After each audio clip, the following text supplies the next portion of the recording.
So started drinking coffee again. And how you feeling?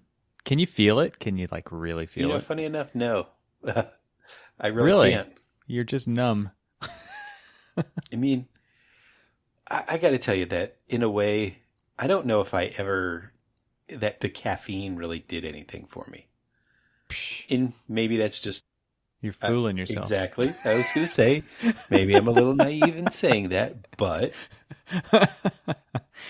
It's you just don't notice it because everybody's True. doing it and for so long and well, I will be absolutely 100% honest with you that when I did quit coffee, and I've done it a few times where I've like quit cold turkey, and a lot of times it's usually like around certain deadlines and stuff, and it is the worst mistake that I've ever made in my life. As if you weren't going through enough. Exactly. Like, hey, how can I make this adventure even worse? Right. They say that if you train yourself for that kind of thing, then what is actually the worst thing that could happen? Yeah. You should just go sleep out on the porch one night and, do a 20-day fast and, just actually suffer, right? Which I'm not saying that going without caffeine is not suffering, but put yourself through some suffering every once in a while, like you're talking about, and makes you stronger for sure. Less afraid of death. Exactly. Not too long ago, and I really don't know why. I just did. And I felt like once I was into it, and I was just like, well, I'm into it. Let's just keep going. I did a 5-day fast. Nice. And I was just like, and it felt great afterwards, detoxed and all that other stuff. And and then how did I celebrate? By having my first cup of coffee in 8 months. I was just like, hey, yay. All right, I'm back on coffee now. So what made you decide to go back? The long hours. Yeah. More deadlines? Yeah, more deadlines. Long hours. Jeez. I needed comfort. So, yeah, I think everybody doesn't really feel it because their adrenal glands are all burnt out from drinking too much coffee. Yeah. I gave up drinking coffee in the afternoon completely. So I have an iced coffee right now, but it is decaf. So I will say, and that's my beverage of choice as I take a sip. Yeah, I will say that I've only gone back to drinking 1 cup a day. And I would like to actually ask if you think that so I'll do cafe au laits. It's half coffee, half milk. And so is it really even a full cup of coffee? No, it's just milk with a little coffee flavoring. Exactly, a little bit of coffee colored. I drink water all day long. It just tastes like coffee. Exactly. I drink a lot of water. I stay hydrated. Yeah. With a diuretic. Exactly. Oh man, when I was really, really drinking a lot of coffee, I'd go through a 12-cup pot a day. Oh my God. Yeah, your adrenals are burnt out. Maybe this 8-month thing was really, really good for you. It probably was. It's like, hey, look. Was. And so, going back on the wagon, I guess, yeah, I decided to go baby step into it and say, and so far, stuck to the 1 cup a day, and it's not even 1 full cup because it literally is just cafe au lait. So it's mostly milk. And of course, because mostly my wife is drinking it, she's asked me to weaken my coffee. But I want coffee that when you call it, it comes to you. Wow. Interesting developments. What was I was watching something. Oh, it was Hidalgo. Funny enough, because I was in Saudi Arabia, and we were learning about these long distance horse races and stuff that were prevalent in the area where I was at. And so I was like, you know what, I'm gonna watch Hidalgo. And so I was watching that, and the sheik invites the main character into his tent and has this really, really strong coffee, and he's just like a Turkish coffee or something. Yeah, and so he was just like, many people find it really strong, and the guy just grabs it and shoots it, and he's just like, Mister, back where I'm from, if we put a horseshoe in the coffee pot, and if it's not standing up, it's not strong enough. Yes, that's the coffee that I like. That's what you're looking for. That's why you drink it with half a cup of milk. It cuts it down. It increases its viscosity. Yeah. So I don't have to chew it. I can drink it. Nice. So the reason I asked about if you can feel it is because I think since I've cut back, I actually do when I kind of go through that ritual in the morning of making my cup of coffee, and I enjoy that part of it. I mean, that's one of the reasons I drink coffee is just to do that. But I've really been trying to pay attention to how I feel when I'm drinking it. And because I have gotten a strong sense of, and it's not very often, it's not even every day, and it's definitely not the whole time I'm drinking it, but it's like those first couple sips where I feel it. And it's pretty enjoyable, I have to say. It's a good feeling. Yeah. If you pay attention to it and you notice it, it is a nice little thing that happens. And it is interesting to think about coffee as, so here's an interesting story I heard about coffee recently. And I can't remember what podcast I was listening to, but it was talking about basically how it is a drug. Caffeine is, especially administered in this way by the workplace. Originally, this was used as kind of a morning and an afternoon productivity enhancer by the workforce, by the workplace, I should say. I thought that was interesting.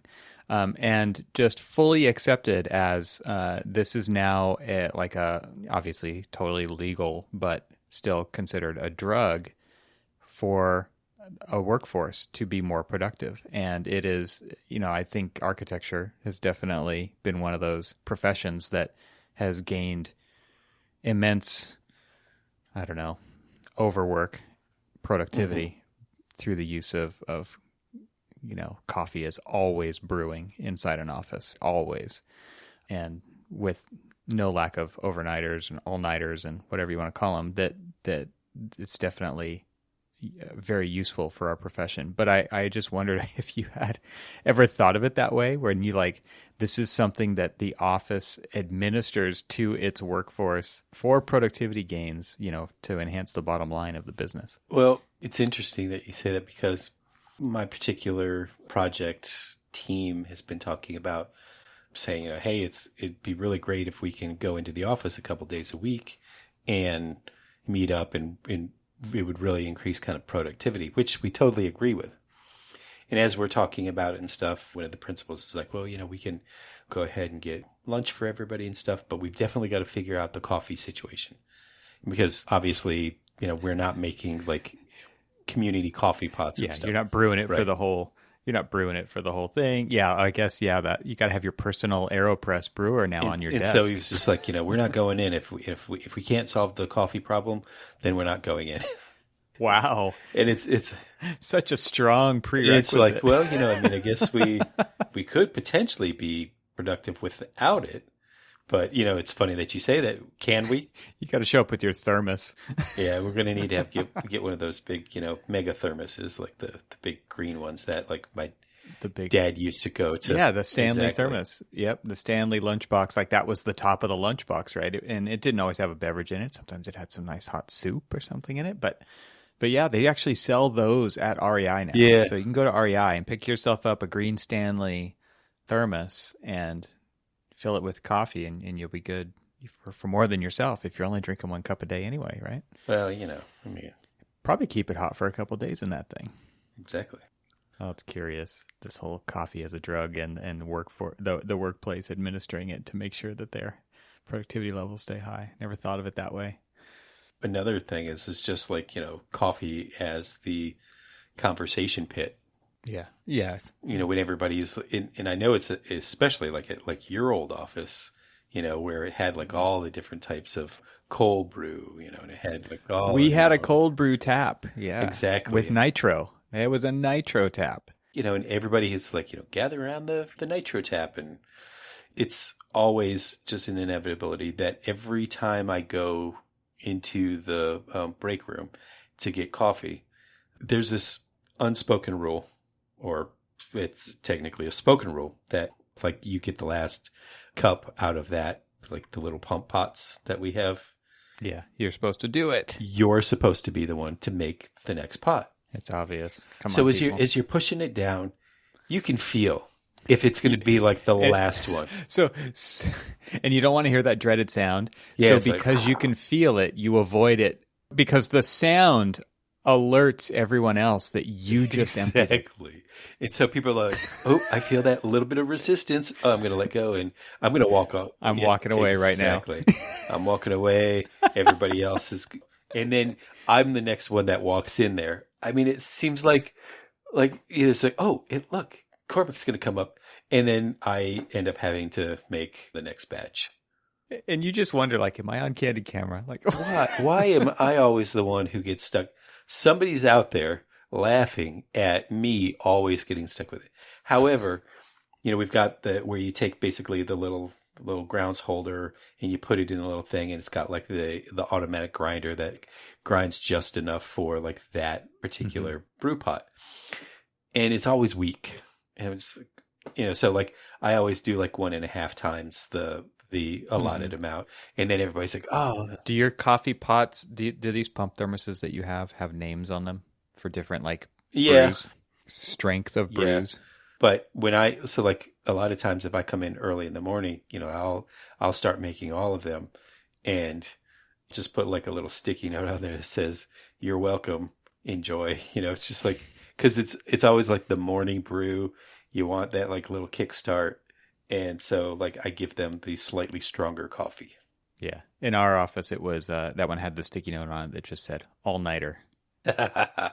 That was great. I'm gonna have to remember that. You gotta have a good name on those so there's a little bit of warning, especially for those of us who are sensitive to the afternoon brew because of sleep issues. Yeah. It's like you do not want the kicker. I think I'm gonna call it nitrous oxide. Yeah. It's like Viper or this one's gonna leave a mark. Like, speaking of that Turkish coffee, I've been out to lunch. There's a Cuban place by the old office, and we'd go there and it seemed like I don't know if it's just Cuban coffee or what. Obviously, they were serving it there. It's a very small shot of very strong coffee, and that just burns a hole 100% of the way through you. So growing up in the Tampa St. Pete area, the Tampa Bay area is like the second largest community of Cubans outside of Miami, outside of Cuba. In fact, actually, there was a point in time where there were actually more Cubans in the Tampa Bay area than there were even in Cuba. And somebody's going to fact check me and probably find out I'm wrong, but that was always the story I was told. So I'm going with it. But where I'm going with it is that, obviously there was a copious amount of great Cuban restaurants and obviously accessibility to great Cuban coffee. And I know a lot of my Cuban friends would bring us Cuban coffee and it would just be, oh my God, it is like nitrous oxide shot. You take that little small shot and don't call it espresso. Don't call it anything like that. It is just Cuban coffee. And Cuban coffee is small cups, super strong. Yeah, you can put milk and cream in it or sugar in it, but it doesn't matter because all of that is going to be overpowered by just the strength of that coffee. It's useless. Yeah. Resistance is futile. Exactly. But it is amazing. And we thankfully have a Cuban restaurant not too far from our office in Baltimore. And don't think that I don't, like, on occasion, go take a nice visit over there and get a good shot of Cuban coffee or a good Cuban sandwich. Can't beat a good Cuban sandwich. Yeah, it's good stuff. I miss going out. Yeah, exactly. I do miss going at the office. It was the great escape going out to lunch every day to get away from the office. And now that doesn't happen anymore. I had a friend who she was half Cuban and half German. And German coffee is pretty strong too. And she used to actually mix Cuban and German coffee together. It was almost like a world war in your stomach. Yeah, it's rough. I mean, it was some strength. You literally were ready to like take on the world. Wow. That takes what they call a constitution. Yeah. Jeez. Yeah. And in fact, actually, it's just because the flight to Saudi I went from DC to Frankfurt to Riyadh. I got to stop in and I got, German coffee and I got Arabian coffee, and both of them are very strong coffees. And that was when I realized I'm like, yep, I'm completely off the wagon. This is, and those aren't like gateway coffees, right? No. It's not for the faint of heart, and it's gonna, if you're not ready for it, it's gonna knock you. This episode of the Archispeak podcast is supported by Twinmotion. Let's talk ArcViz technology. Powered by the near-limitless Unreal Engine, our friends at Twinmotion offer a fast and easy way to produce stunning real-time visualizations and immersive experiences for your clients. Twinmotion gives you the tools you need to make faster decisions and relay information to your clients in a way that instantly speaks to them. Breathe life into your scene by changing the season, the weather, the time of day, just by moving a slider, immersing your client in a way that they'll love and, more importantly, be able to truly picture themselves in. Seriously, it's that easy. You have to try it to believe it. So why not share your design with stakeholders in collaborative reviews and edit your scene together? I'm a huge fan of this. There's no better way to get buy-in than by making your clients feel part of the development process. Right now, they're running an exclusive free trial for listeners of this show, which you can head to twinmotion.link/Archispeak to get your hands on. That's twinmotion.link/Archispeak. So you said that you had, before you went off coffee, you had like a 12-cup pot. Yeah. So do you have a ritual to the coffee making process, or is it just like automated? No, there's still a ritual to it. And a lot of times, well, I've had to change my ritual because I'm making it more for my wife to take in, because she needs her own shot of caffeine to get through the day of little first graders. I mean, it's her fix. Yeah. Right. Yes. Yeah. She goes, if I can. And you're the pusher. Exactly. But it was a little too strong for her, because I used to just eyeball it. I'm like, how much water do I have in the pot? Okay, I'm just gonna eyeball it. And for me, it was like great. I hold the coffee pot up, and if I can't see light through it, perfect. That's the good. You like the dark, the dark roast. And then now it's like I hold it up, and it's just like, this is just kind of like muddy water. And my wife's like, you don't drink it anyway. Like, well, no. Why do you care? Exactly. But what's interesting is, like, so I have a friend who every once in a great while we stay at like his beach house, and they don't have the good old fashioned Mr. Coffee drip coffee maker like we do, which is kind of a tradition only because it was like how I learned how to make coffee from my father. And so I kind of like hold on to that tradition because he's no longer with us. So the tradition of making it the old drip kind of coffee way is the way that I make it. But we go there, and he's got French presses and the mocha pot or maca pot, the little metal. The one that it's like a bubbler on top. Yes. Yeah. So it's got so it's we've got one of those. It's like the little small one. It's percolator. It's like the percolator, but it's like small, like 1 cup per kind of thing. Right. And in that one right there, I mean, it's almost an art form to making coffee. Obviously you fill up the little bottom reservoir, you fill up the middle. For some reason, it takes the acidity, in my view, it takes like the acidity out of the coffee, and it just makes it like beautifully smooth. And it's good. And, and of course I like fill up the little like ground, like little reservoir thing, the little where you put the coffee in, and I fill that up. And of course it makes like really strong coffee. The whole ritual behind that, like the taking your time. I mean, my wife's like, she goes, next time, let's just bring our drip coffee. I need my coffee now. Can you inject that, please? And she's like, I don't feel like waiting around for you to make another one. I'm like, but it's kind of cathartic. It's fun. I agree. There's just something about it that just like, slow down, enjoy the art. Exactly. Slow down. Yeah. I boil water in the morning and I pour it over it's like a Chemex, but cheaper version of that. It's a glass, kind of hourglass shape, and it's got a filter in the top full of grounds that, I've got a grinder and grind it up and put it in there and pour the water over it. And you got to take your time and pour the water over it a few times to get the amount that you want. And it's really nice. It's simple. Yeah. It's easy to clean up, and I just make one cup of coffee for me. My wife doesn't usually drink coffee, so it's just me anyway. So it makes a lot of sense. We used to use an AeroPress, still have it, but there's kind of been a war on plastic in our house. Yeah. So we've gone away from using it. We also have one of those percolators, but that's kind of our camping coffee maker. Yeah, those things are fantastic. You can just put it on a fire, like a real fire, or a barbecue or whatever, a stove.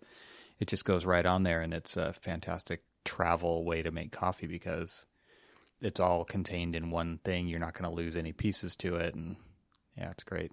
I keep wanting to go, and I look at it every time, and I talk myself out of it for some reason, but every time I go into an Army Navy store, they'll have like the old Army issued percolators that were meant for out in the field.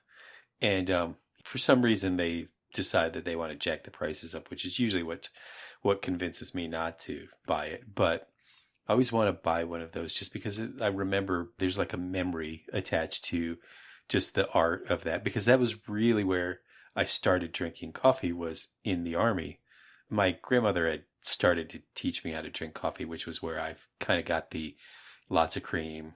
I used to do lots of cream, lots of sugar, and a little bit of coffee. It's what my dad used to always say. Yeah, my mom always, lots of cream, lots of sugar, and just a little coffee for color.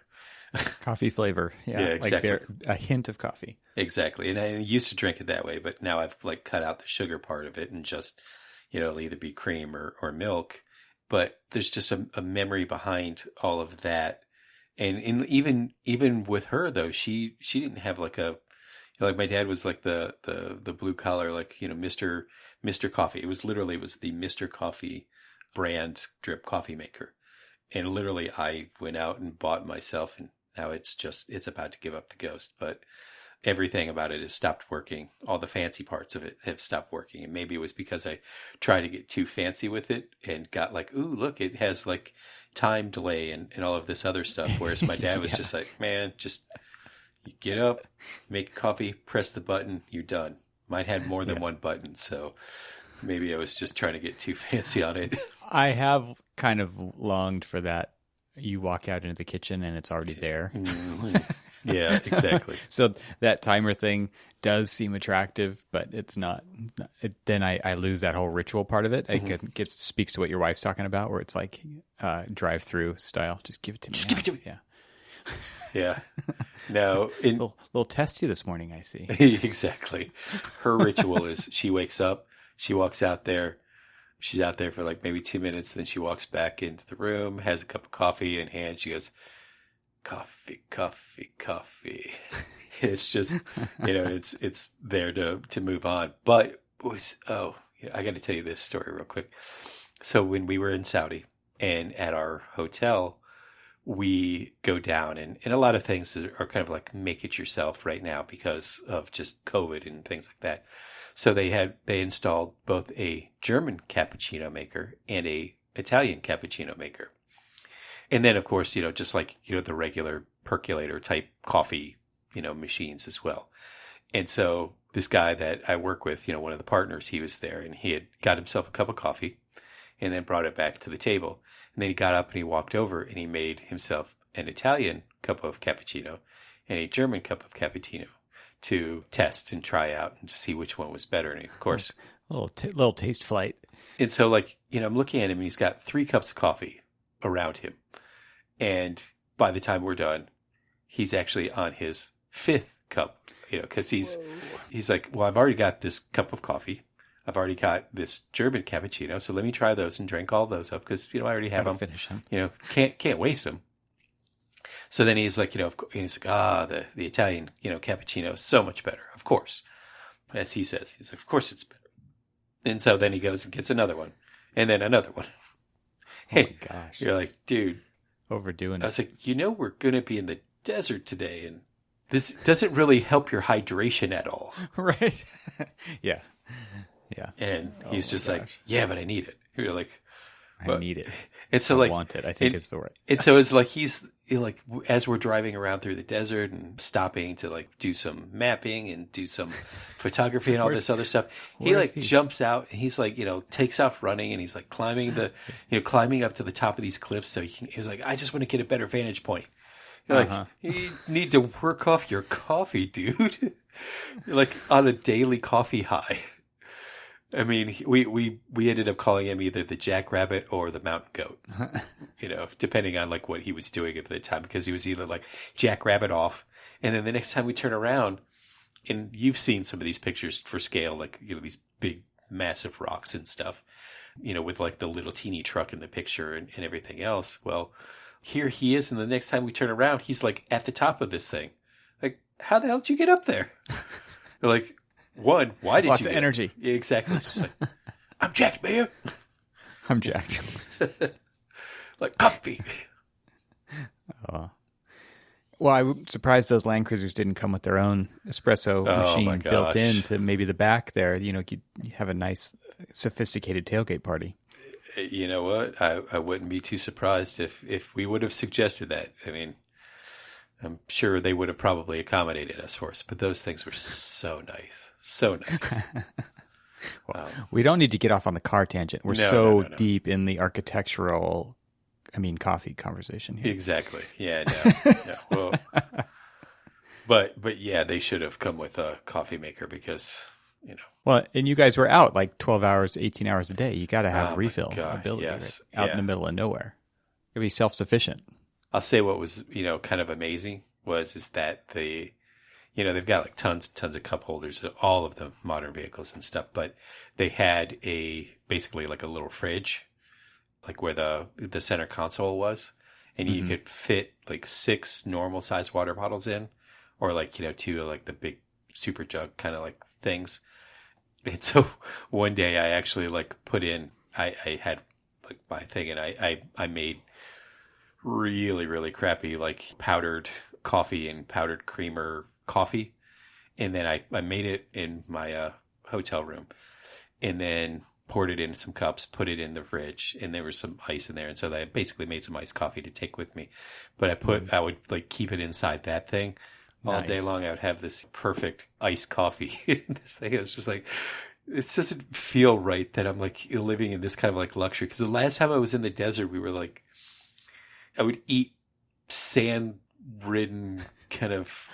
I've told you the story, right? About I don't know. So when we were in during Desert Storm, we were there, and we had like MREs and other things that were our food. And of course, by the time we were done, everybody was like, even like the largest, portliest of persons were all like rail thin, skinny. Because we were just working all day, sweating it all off, and not getting enough calories and everything else. And so once Desert Storm was over with, we started to get some care packages in, and we got like a whole care package of these little small mini Snicker bars. Mm-hmm. And they're like doling them out, and of course they're kind of getting a little hot, and stuff. And so I a little melty. So I like pop one open, and of course it's kind of like slippery, so it like flies out and it falls into the sand. And I look over at the dude standing next to me. He's like, "If you don't eat it, I am." I'm like, and I push him out of the way and pick the thing up, and it's covered in sand.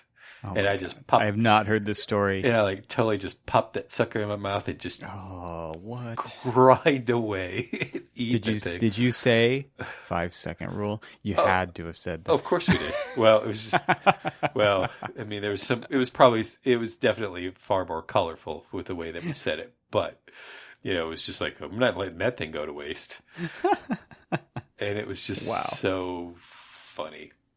Actually, also, another just side tangent of that care package is, so obviously, Saudi Arabia is a dry country, and they actually have beer there, but it's all like the near beer. It's like the non-alcoholic beer. Mm. And so some friends of ours had their wives like send them kits to like make beer and stuff like that, but they would like add like yeast and all of that other stuff to like the near beer and like basically let it ferment. And of course, obviously not very scientific and obviously not well thought out. And so like they would like, say, oh, it's got to be fermented by now. And it would be like this just floating mass of mold on top of this thing. Oh my God. And they'd pull it out and just drink the thing. Oh, what? Jeez. I figured that after this like delightful conversation of coffee and just the artistry that we were talking about of like making it and stuff. Yeah, the ritual. I figured I would like send us out with the image of moldy beer and a bunch of soldiers drinking it. As a chaser to sand-covered Snickers. As a chaser to sand-covered Snickers. Wow, that's the visual I was looking for today. Thank you very much. Yeah, enjoy that. Yeah. Well, to many more morning rituals, my friend. Exactly. Cheers. That's it for this episode. We'd like to thank our episode sponsor, Twinmotion, and we'll talk to you all next week.